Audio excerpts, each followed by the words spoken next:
up everyone? Professor Danny and Alex. Today we're going to be looking at some transitions you can use, simple basic stuff to move around using good mobility, good techniques to stabilize your opponent from the top position. So check it out.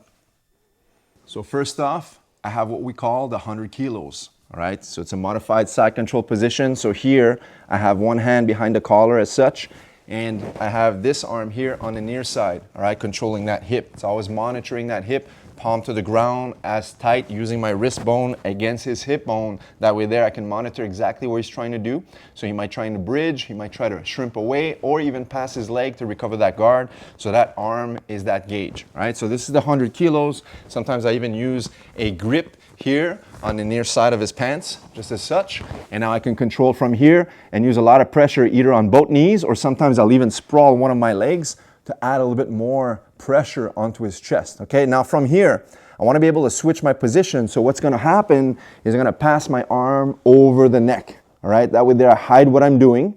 I'm going to distribute my weight so I can shift my leg against his hip now. Now I can remove this arm because my knee is monitoring that leg.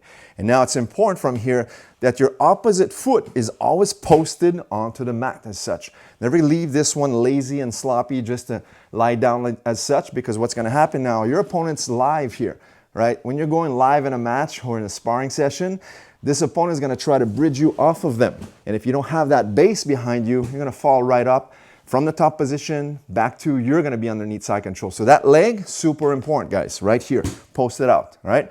Now this arm right here, it's always going to be occupied, meaning I'm going to take care of this arm and hold it snug against my body as such. If I can control this elbow, it makes it harder for him to use this arm and push into me. All right, a lot of people are going to have that reaction once they know their bridge is nullified because you have a good base. They're going to start to use this arm and try to push you off of them. And if you're not expecting this, you might get rolled over. So I'm going to use this and cup his elbow as such. Right now from here, two things can happen. Number one, I can just keep this palm right behind his back. I can also make a nice grip here underneath the armpit and just use that to handle, so I can grip him. Or other times, I'll take the extra second and I'll open up his lapel, either by choice or just because during the scramble of the match, his gi is outside his belt. So once I'm here now, what I'm going to do is just open this up and control it so that way there have a nice control on the opponent's arm and shoulder.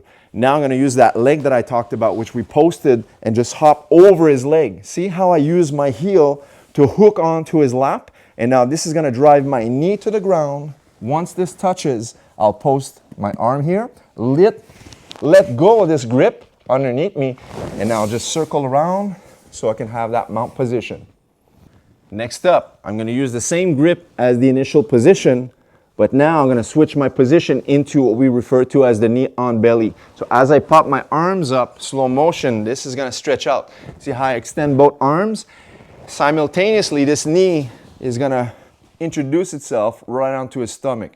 Right? So I'm going to put my shin bone across his chest and now post my back leg up, and the knee comes off the mat. All right? This adds good stability and a nice pressure control from here. That way there my opponent is being stabilized from the bottom position. This is called knee on belly.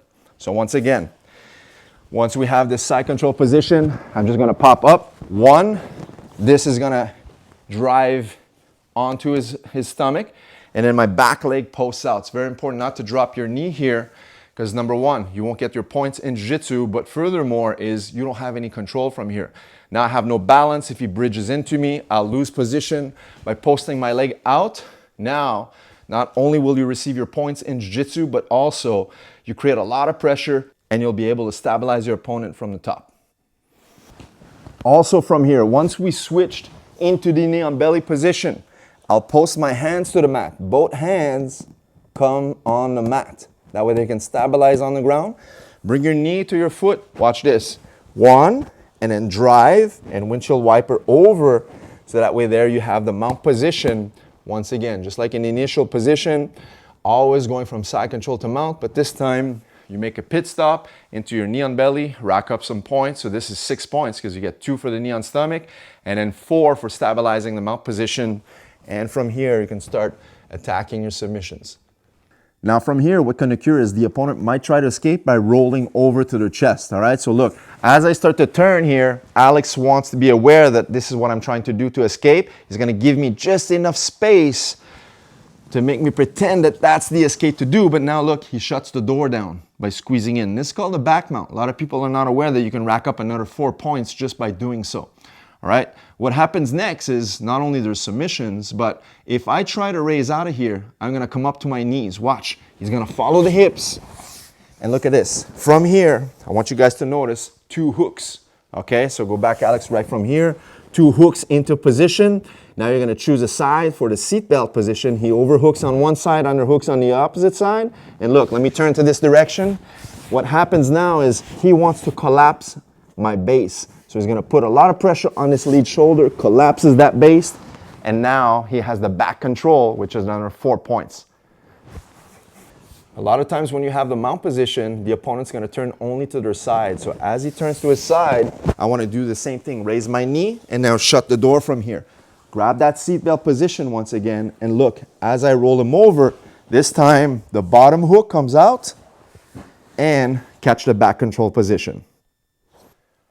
All right, so there you have it, guys. Some simple transition techniques you can use from the top position to gain mount as well as back control. Hope you enjoyed this content.